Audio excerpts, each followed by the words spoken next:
Alrighty, what's going on, ladies and gentlemen? Welcome on back to the Hall Pass, episode 50 or something like that now. It's been a while since we've been on here. I think it's been a week now, or just over a week. We took a little bit of a break. Like I said in the last video, we're going to try and go once a week. I said I was going to do Saturday or Sunday. Kind of got a little bit busy then. So now it's Monday. Today we're filming this. It's going to be out around 5 o'clock, 6 o'clock. So yeah, it's going to be out then. Now, big pod today.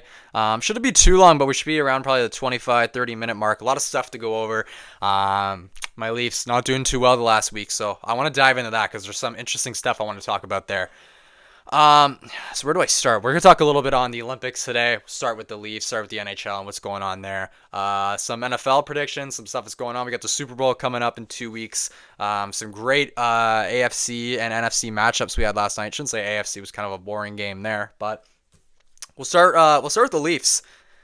Tough go. Lost 4 in a row now.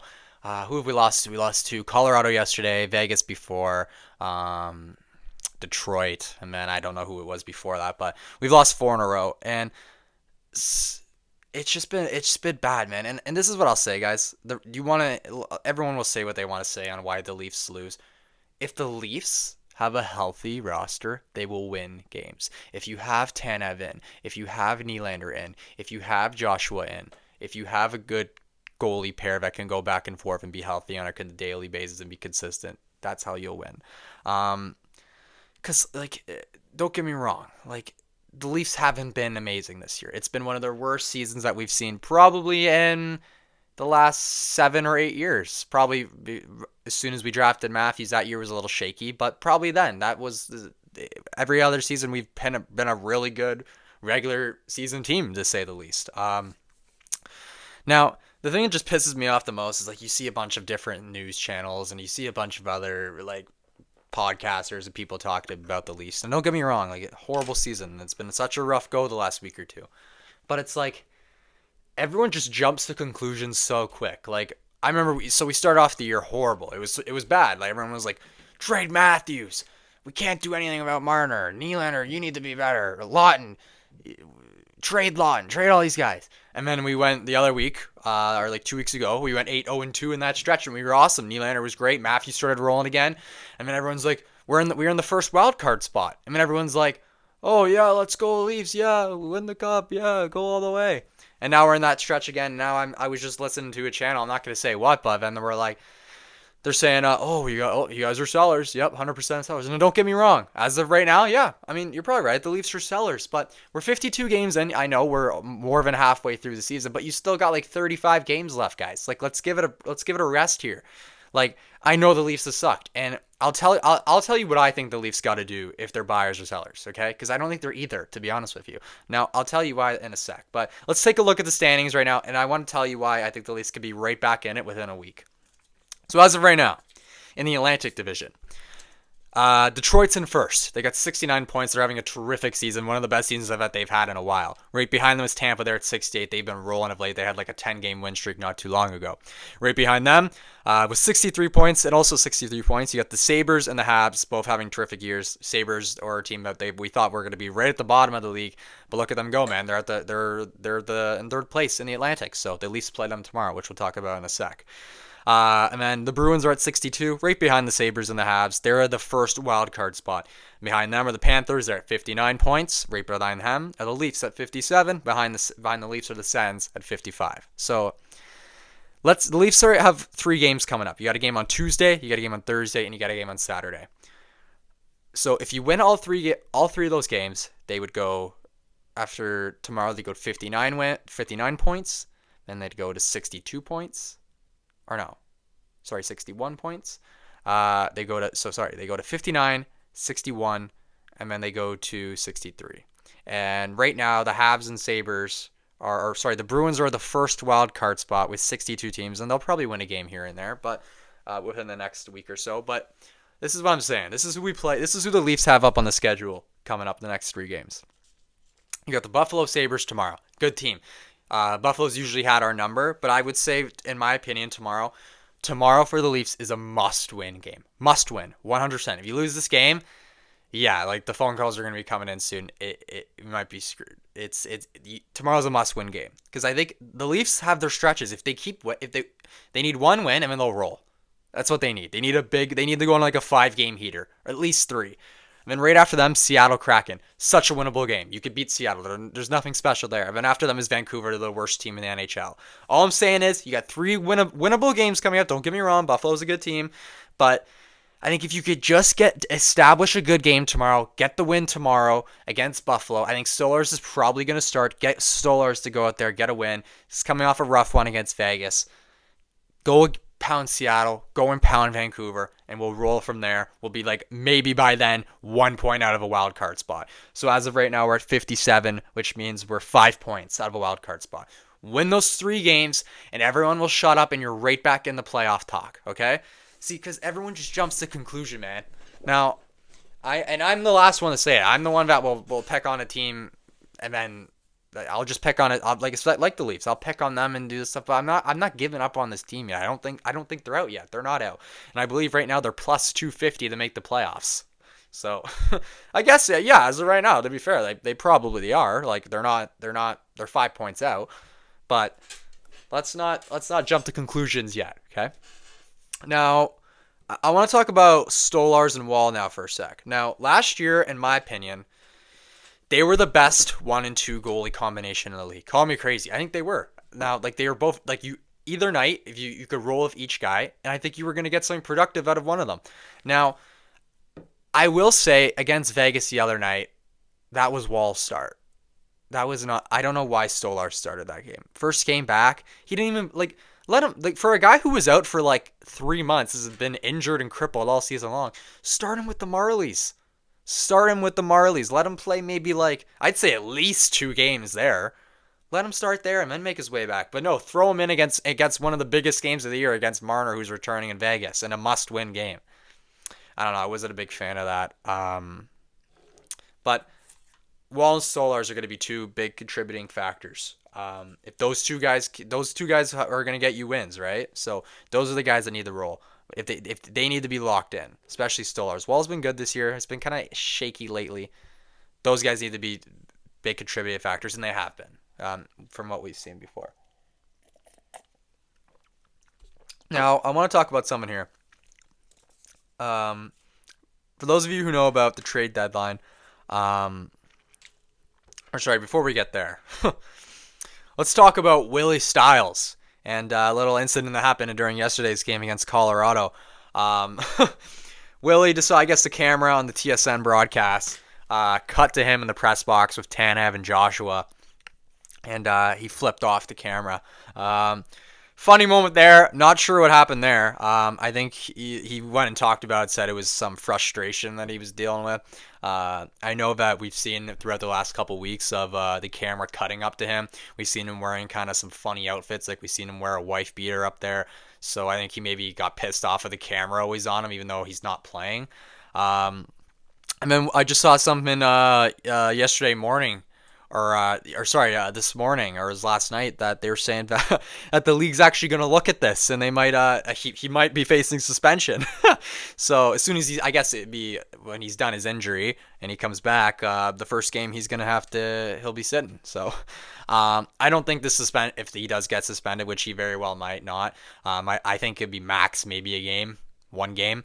But we gotta hope not, man. We need Willie in the lineup, man. The Leafs are these injuries are just killing us, and now we're giving the middle finger to the broadcast. I don't think he knew that was TSN's broadcast, and he didn't think a bunch of people were gonna see it. But man, fuck, man, the Leafs can't catch a break right now. It seems like. But anyways, let's go into a topic here. It's called buyers or sellers. So for those of you who know the NHL and the MLB, bunch of leagues have it. It's called the trade deadline. And this year's trade deadline, usually last year was around like the end of March 20th. I think it's around the same time this year. Now, the big question is, are the Leafs buyers or sellers? So buyers, obviously, I mean, it's pretty given. If you're a buyer, you go out and you buy guys. You're usually giving up maybe one of your lower caliber players and some draft picks for a good player if it's going to help you it's going to help you throughout the playoffs. And if you're sellers, you're basically getting rid of a bunch of guys, probably getting in a lot of draft picks in return, and not necessarily rebuilding, because if you look at what Boston did last year, they traded Marchand, but look at them this year. They're in a playoff spot and they're doing well. So you're kind of just getting rid of some guys, getting in draft picks. That's what buyers and sellers kind of is, pretty simple. Now, for the Leafs, they're in a kind of a tough spot right now. Like, you're 5 points out of a playoff spot. We'll see how this week goes. They have a chance. If they win all 3 of these games, they could be right back in it. Now, this is my thing. People have asked me, they're like, yo, so you think the Leafs are the buyers or sellers of this year's deadline? I don't think they're either. I don't think they're going to go. This is my reason why. These are the guys right now that the Leafs could possibly sell if the season it just keeps on getting worse. People are going to call for Scott Laughton. I think that's going to be a number one guy teams are going to be calling for. Brandon Carlo, probably another right-handed defenseman shot teams are going to be calling for. Bobby McMahon's a free agent after this year. I know there was talk about the Leafs re-signing Bobby McMahon, but teams are going to call for him too. Excuse me. You might see a guy like Troy Stecher get called on. I mean, that's a tough one, waiver pickup. But I mean, look at what he's done for the Leafs. He's been excellent. That's the 3rd time in the last couple podcasts that's happened. I apologize for that. But yeah, Stecher, guys are going to call on him. Guys might call. I don't think guys are going to call on Machelli. I don't think a lot of teams want him. But maybe Dakota Joshua. He's another guy teams might call on. We'll see what happens there. Now, this is my thing.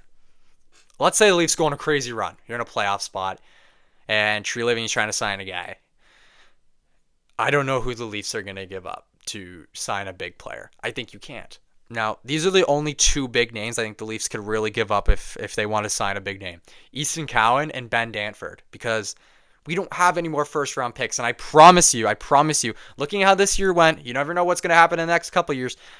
You can't trade any more draft picks. You can't, or the Leafs are going to be are screwed. And last year's trade deadline, looking back at it, there were so many guys that the Leafs gave up that, looking back, were probably not the best trades. Like, going back, I would have not traded Fraser Minton for Brandon Carlo and give up a first-round pick for that. Scott Laughton, I like the trade. We gave up Green McKinnon. I'm fine with that. We also gave up a first, but too many firsts are just flying out the window, and I don't think a lot of people realize how big first-round picks are. Like, that's your future of your team, most likely. But so the answer to everyone's question who have asked me this: are the Leafs buyers or sellers? As of right now, and I don't think they're either. They're probably, as of right now, they're sellers. Like, they'll sell some guys, but if the Leafs are a playoff team, they're not going to get much. I think you got to roll with this team that you have this year. And you know what? If you get out in the first round, you get out in the first round, man. You can't trade Cowan. I don't think you can. You can maybe give up Danford, but I don't think you want to go that route either. You don't have any picks. You don't have anything. I don't know if the Leafs make the playoffs this year. I'm sorry, but it's probably going to be in and out, because you're not going to get too much. Like, you just not. We don't have the assets to trade to be a good playoff team this year. We just don't. So, but look, we'll go back. Like I said, you got 3 winnable games coming up. If you win those 3 games, you're right back in the picture. So that's all you got to do. So we'll see what happens there. A couple more things before we end today's podcast. Let's go to the Olympics. It's coming up soon, man. I'm super stoked for that. Especially with the NHL guys in there. It's going to be a blast, and I hope we can see a Canada-US gold medal game, because that would be unbelievable. So now I did a little bit of research, and I looked up the last winners of the 2022 Beijing Olympics, and I was blown away when I saw this. I had no idea that Norway won the 2022 Winter Olympics. Right behind them was Russia, and I didn't do my research, but I don't know if they're in it this year. They might be. I'm not sure. Russia came second, but they weren't called Russia. They were called like ROC or something like that.